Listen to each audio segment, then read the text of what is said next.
We're on.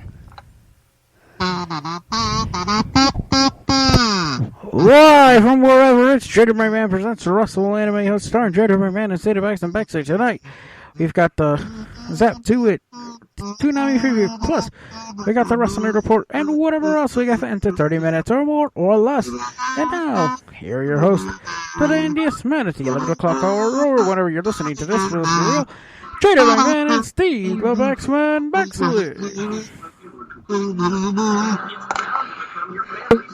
Hello. Welcome to Jada Business Wrestling. I'm Jada Man to the best say. I'm Jada Man. I see the best say. Hey, how's it going, folk? That's right. All right.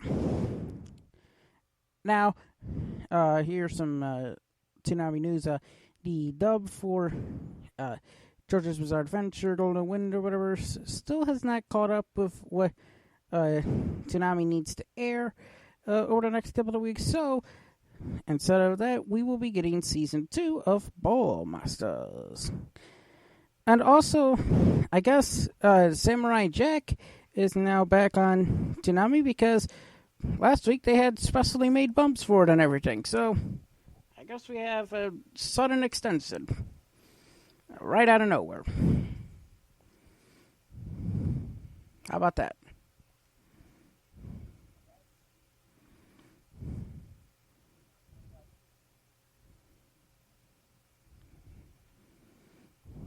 Steve?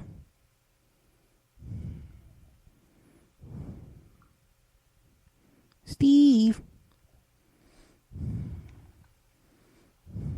Hello. Did you hear any of what I just said? A little bit because I had to turn down the TV. Okay. Well, you'll hear it on the tape version whenever this episode goes up anyway. So, let's get to the Toonami review. By the way, Zap to it. These subscriptions are going to have to make me get a cough drop, I think. On Dragon Ball Super, the Tournament of Power is announced with the losers of the tournament having their universes erased. Don't worry about that. To introduce his future self to the joys of martial arts, Zeno calls for an exhibition match between the 7th and the 9th universes. Han Paranoia Agent. After a failed attempt at defeating Little Slugger, Maniwa turns to the old man for help. Han Mob Cycle 100. Mob and Teru infiltrate the Claw 7th Division to save Ritsu. Ritsu tries to escape with the other Esper kids, but they run into the upper echelon and leader of the 7th Division. Han Black Clover. Return. On Ball Masters. When Ace gets depressed because he has no family to share the joy of his new fame in the game with, Gaz and Baby Ball make him one. On Ball Masters. When Gas catches an embarrassing sexually transmitted disease, the Leptons must find the cure for a very important public appearance. On the British Bruden, the Underworld Transfer Jutsu. And on Samurai Jack. Jack's will to survive is pushed to its limits after an unseen foe launches a surprise attack. And that's your Toonami review, brought to you by Zap To It. And now to Steve for... well, you know. Hey, how you doing? And I just went to, I just want to say 3 words. Good job, Toonami. Good boy. Anyway, let's get to it. Slammiversary came and went. So who are the winners, who are the losers, and who got le gold? Well, here are the little titles that were going to go on. Impact World Championship, the vacant Impact World Championship, Eddie Edwards versus Trey versus Ace Austin versus mystery opponent. I knew him well. TNT World Heavyweight Championship, old school rules match. Make up your own joke here. Champion Moose versus Tommy Dreamer. Impact Knocks Out Championship, Jordan Grace versus Diona Perazzo, the Impresario. Impact X Division Championship. Willie Mack, the champion, versus Chris Bay. Impact World Tag Team Championship. The North versus Ken Shamrock and Sami Callihan. The Gauntlet match. Alicia Edwards versus Havoc versus Kiera Hogan versus Kimberly versus Kylie Ray versus Neve versus Madison Rain versus Rosemary versus Susie versus Tasha Steeles versus Talia Valkyrie versus Jay the Brain Man versus Steve the Baxman Baxley. Wait a minute, when did we get involved in this? Open Challenge, the Rascals taking on To Be Announced. So, what happened? Well, first it was the Rascals taking on the Motor City Machine Guns. Wow, they're back.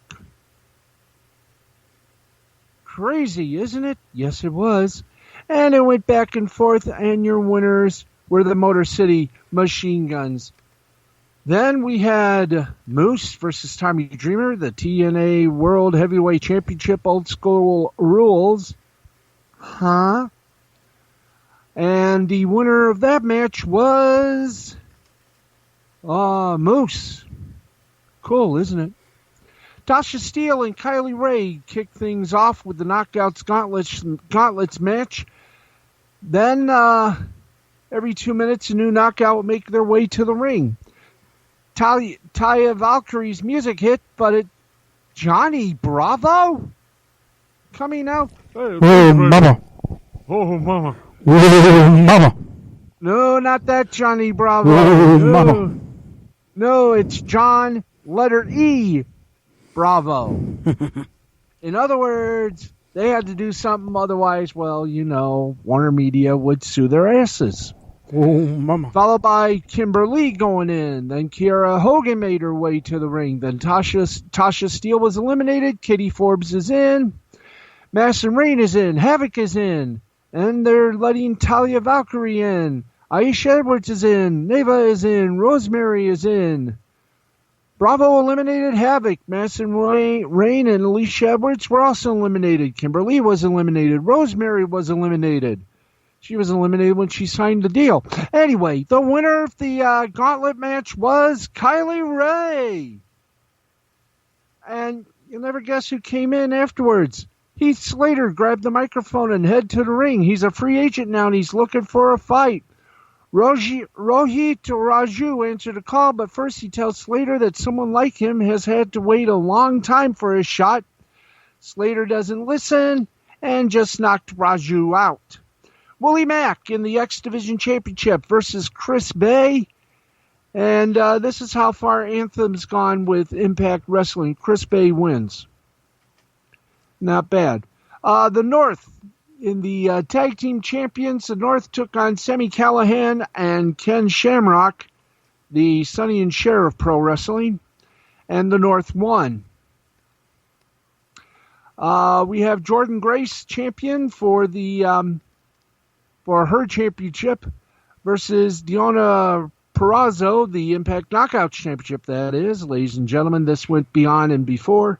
And Deonna Purrazzo, the impresario, has become the new Knockouts Champion. Bound for Glory will take place Saturday, October 24th. The main event, Ace Austin with Madman Fulton versus Trey versus Eddie Edwards. And a mystery opponent for the vacant Impact World Championship. The mystery opponent is Rich Swann. Wow. So, who got beat up the worst? Who got beat up the most? Well, let's put it this way. Trey was eliminated first. Eric Young was eliminated second. Rich Swann was eliminated third. So that means, ladies and gentlemen, your winner and new Impact World Champion, Eddie Edwards. Well, Madman Fulton made his way down to the ring and attacked the newly crowned champion until the Good Brothers music hit, and Doc Gallows and Carl Anderson are here. The Good Brothers help Edwards take out Fulton and Austin. They grab some beers and celebrate, and EC3 had something to say, and he threw his drink towards the wall. EC3 is back, And God, are we grateful? No, we're not. But that's how it ended, with a thud instead of a bang. But that why should Slammiversary be any different? But it did prove one thing: even name change and everything, it's still Impact. But at least they did okay. Not good, Mama. but okay. Yeah. There are reports that after Taz, or after that Fight for the Fallen main event between Brian Cage and John Moxley, Mox was very tough on the arm, so tough on the arm that Taz threw in the towel. There is now a report that Brian Cage is going to split from Taz. No confirmation from either side, but next week's AEW should be very interesting indeed. Okay, let's keep going. Joey Ryan has reactivated social media accounts. He released a video denying sexual assault charges. The video begins with Joey Ryan explaining that this video is for the fans that are still showing him support to this very day. As was reported, one of the allegations is from a wrestler named Corinne Mink. She said she was once picked up by Joey Ryan from an airport for a show, and he groped her while she was driving. So, this is what he said in full quote. This video is for the fans of mine who have shown me support throughout the years and continue to show me support to this very day. I feel like I owe you a bit of clarity, so you don't have to feel any guilt and you don't have to feel any shame for me giving me your support. Steve. Yes, sir. We don't have 58 minutes like his video was. Oh, in that case, and that's not a joke. That's not a joke. His video is literally 58 minutes long. So let's put it this way: if you want to know the full text and everything, go to WrestlingInc.com. And if you want to know my thoughts about the video, and if you want to know my thought about the video, this is it. That's about the same, yeah. Yep, so we continue on. A complete wet fart. Yes. I mean, if you're calling your finishing move after a certain body part of yours, which actually does utilize that body part. Yes. Then, well, do we have the, there you go. Then you reap what you sow. Especially if you also have a variation that involves female body parts. Ah, yes. Yes, indeed. You make your bed, you sleep in it. All right, Mike Canales has clarified that WWE never paid for his rehab. The swine. In fact, here's the deets. Mike Canales, otherwise known as Mike Bennett, has always been open about his past addiction to prescription drugs. On July 12th, Mike shared that he has been 3 years sober. Huzzah. In August of 2017, Mike first shared with his fans about his addiction, writing how he was 2 months sober at the time. The same time in June was when he made his debut with his wife Maria at Money in the Bank. Mike took to Twitter this morning to clarify to fans that WWE never paid for his rehab. He actually never went to rehab, and it was Maria who helped him get over his addiction. He replied to a fan, "I never went to rehab. My wife was my rehab. I recovered on the road. They never paid for my rehab, and they also never reached out to me once. Not a single person in management ever contacted me to see if I needed help or if I was doing okay in my recovery. All credit goes to my wife." And you know what we say about that here on this show.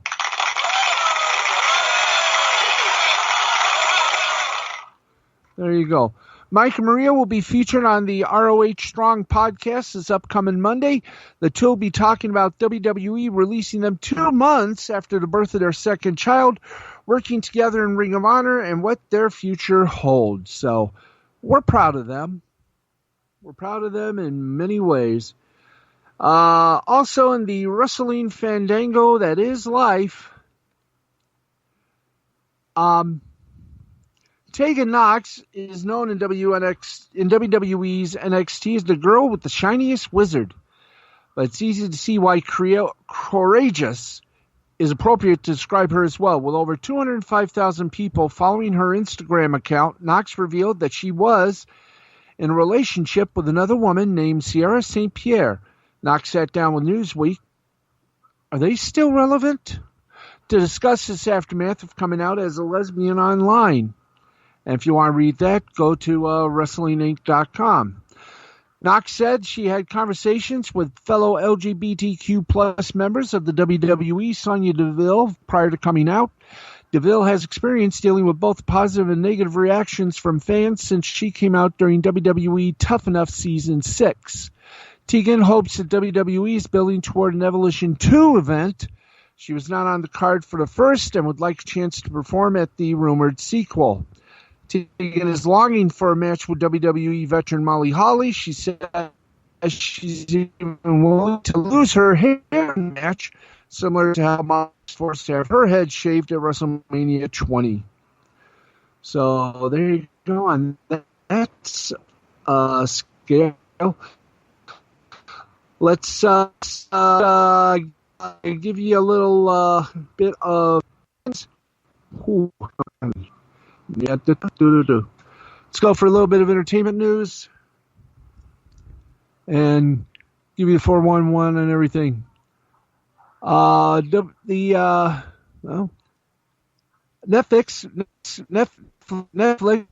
commits record 200 over Richard Man with Ryan Gosling and Chris Evans. LA County COVID-19 cases continue to climb, 37 new passages, 2,770 new cases. Zachary Quinto and Kari Payton join Amazon's Invincible voice cast. Creator Robert Kirkman promises more to come. Let's keep going here. And one more. And let's go this one. And, here we go. In the sports version of Deadlines, well, because of COVID-19 restrictions, the Toronto Blue Jays are a baseball team without a home. The Canadian government denied the team approval to play in Toronto amid the coronavirus pandemic. Immigration Minister Marco Mendocino announced the decision Saturday. So they're looking for either going to Florida or heading off to Buffalo. Gee whiz, note to management of the Toronto Blue Jays, I know perfect.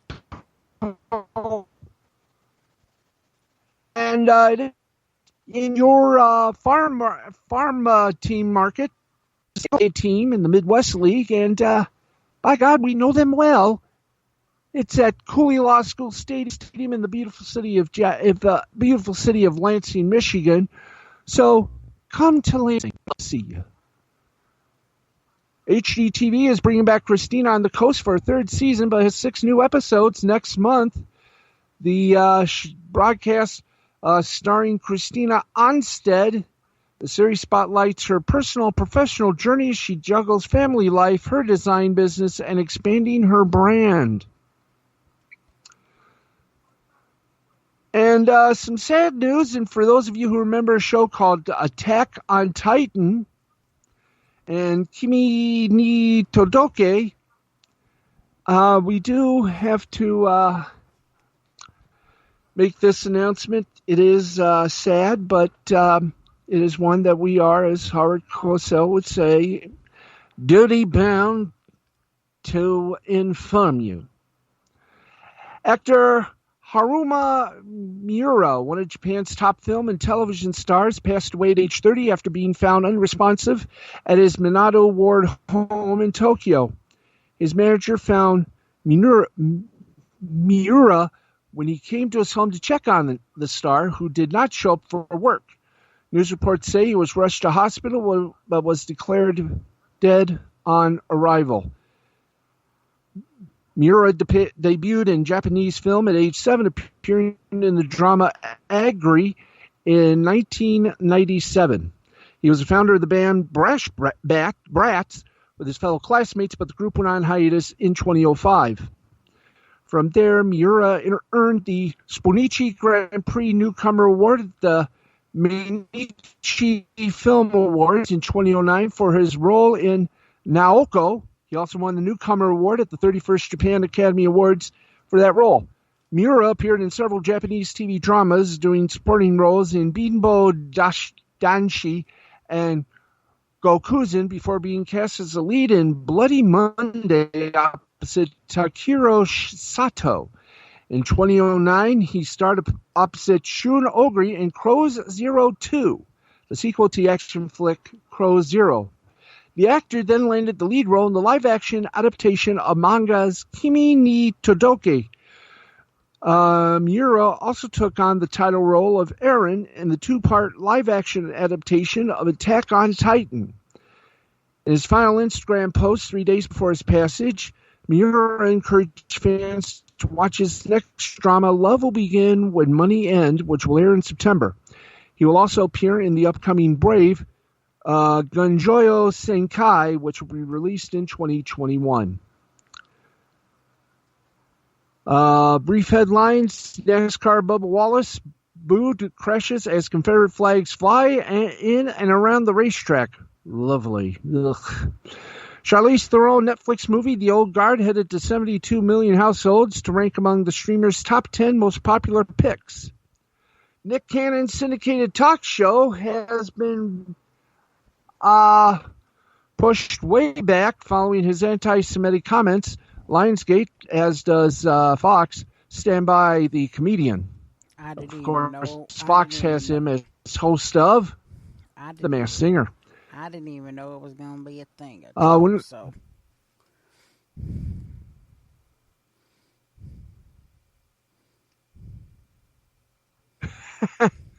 Amanda Klutz, wife of late Broadway star Nick Cordero, says she received a sign from beyond. What was that sign? Who knows? And that is a look at your entertainment and wrestling report. We've got one more thing here. Let's do a little bit of little unfinished business, and that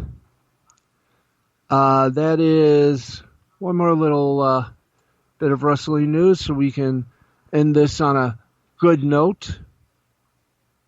At least they're not moving to Tsunami to 11 p.m. Oh boy. Let's get over here. Jack Evans. For those of you, AEW and Lucha Libre AAA star Jack Evans responded to one fan who wanted him to leave All Elite Wrestling. The fan said Evans and Angelico would be better off if they signed with Impact. The Hybrid 2 member replied that he's not going anywhere. He gave praise to Tony Khan for paying him, even though he hasn't worked in a while. He tweeted, "I'm not trying to diss any other promotion, but AEW let me do a 4-minute monologue using only first-person shooter references and not to kiss ass, but I am going to. Tony Khan has continued to pay me despite the fact I haven't worked a quarter of the year. I'm not going anywhere." It's interesting to note that Jack Evans has wrestled in Impact in 2004 and 2011. And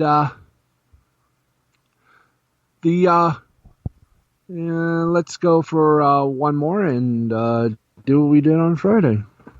Let's tell you that AEW Dynamite Fight for the Fallen ends the 3-week WWE NXT win streak. The Fight for the Fallen episode scored 788,000 viewers, topping the 631,000 viewers garnered by NXT on the USA Network. But the biggest question is, on Monday nights, and from AJ Styles to other wrestlers, I wonder how many wrestlers really thought Paul Heyman was doing a good job.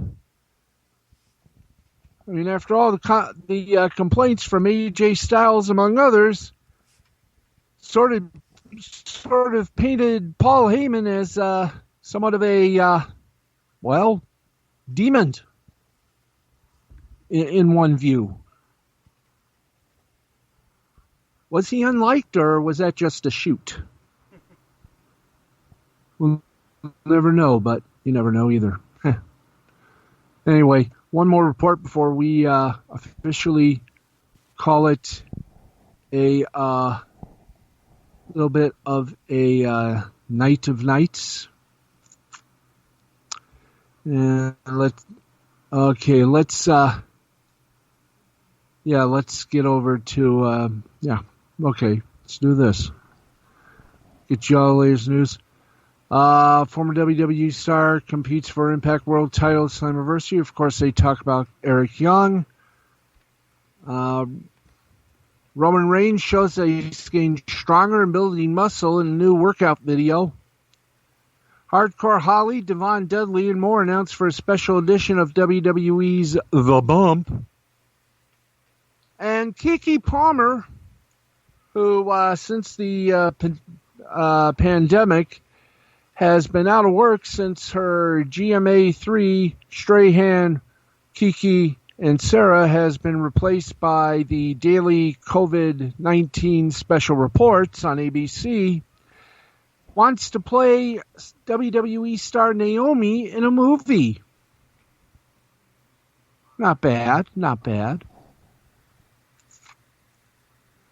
Former WWE writer recalls Shawn Michaels finding out he was a Bret Hart guy. Let's see, Arn Anderson did an interview where he said that WWE was putting titles on stars to get them over, like the Nexus. And here are the little things, Extreme 2020 preview and predictions. The WWE Horror Show. We got the little demadage here. The WWE Championship. Drew McIntyre, the champion, takes on Dolph Ziggler, who will reveal the stipulation at the pay-per-view. WWE Raw Women's Champion Asuka taking on Sasha Banks. That should be easy. The Women's Championship on SmackDown will be decided between Bayley, the champion, and Nikki Cross. Bayley is a predicted winner. The U.S. Championship, WWE, Apollo Crews, the champion, versus MVP, Apollo Crews. In Apollo Crews, predicted winner. Wyatt Swamp Fight, the non-title match, WWE Universal Champion Braun Strowman taking on Bray Wyatt. The folks over at Wrestling Inc. predict Braun Strowman will win that. And in a very interesting and very CGI-filled main event, the Eye for an Eye match, Rey Mysterio taking on Seth Rollins. The prediction is for Seth Rollins via eye extraction. Oh, that's fun, isn't it? SmackDown Tag Team title tables match, New Day taking on Shinsuke Nakamura and Cesaro. And the predicted winners, guess. Yep, the New Day via tables.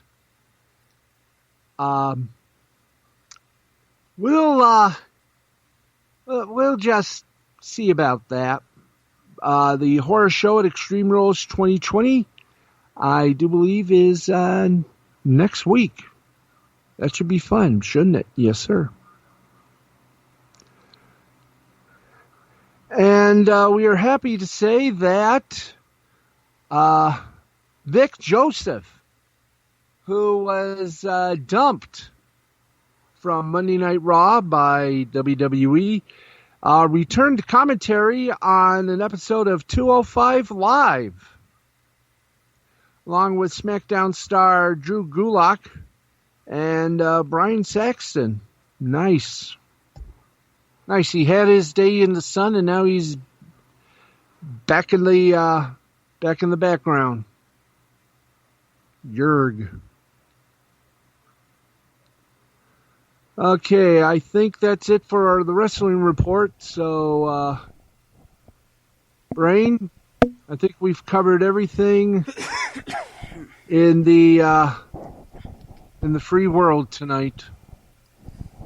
Yep, and that's it. Thank you for listening, and we'll see you next week. Bye. Bye.